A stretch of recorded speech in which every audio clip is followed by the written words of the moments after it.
In today's video, I'm going to be talking about maximizing your efficiency by creating a wider backswing, a narrowing movement on the downswing, and widening movement through impact into the finish position, rather than the common fault we see of narrowing at the top, width on the downswing with a casting movement, and then this chicken wing narrow approach into impact. Make sure you check this video out.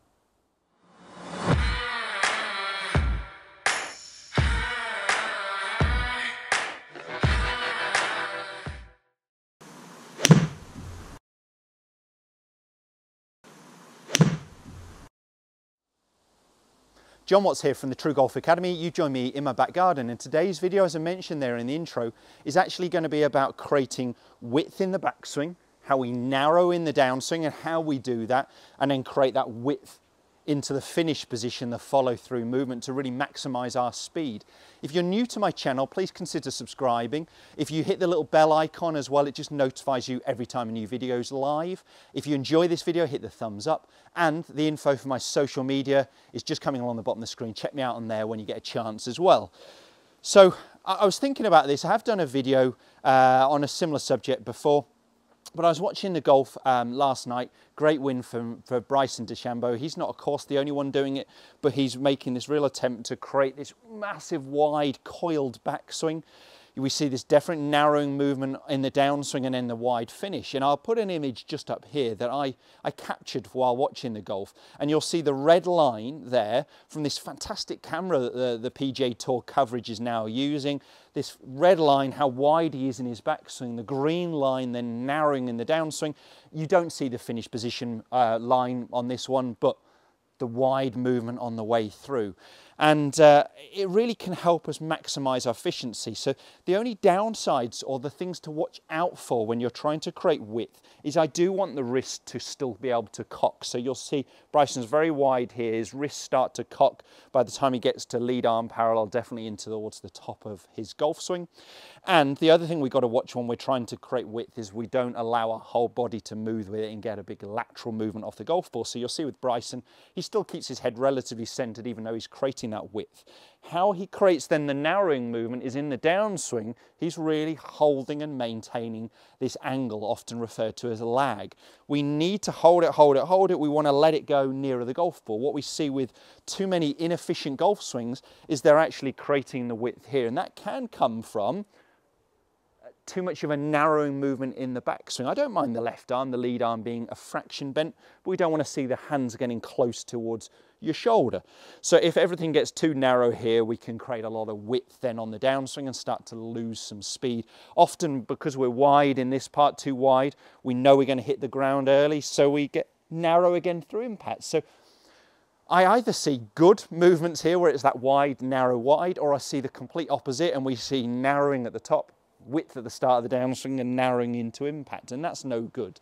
No good for strike, no good for speed. So what I want you to do, it's worth looking on video, but if not, perhaps just see yourself in a reflection in the mirror. So I could use the patio windows here behind me.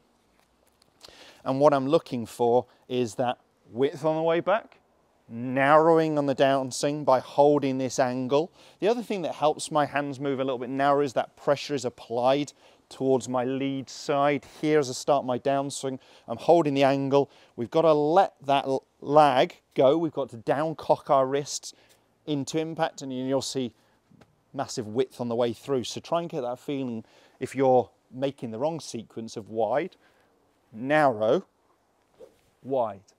And you'll feel like there's a lot of stored up energy here that we can create that width on the way through and really let it go.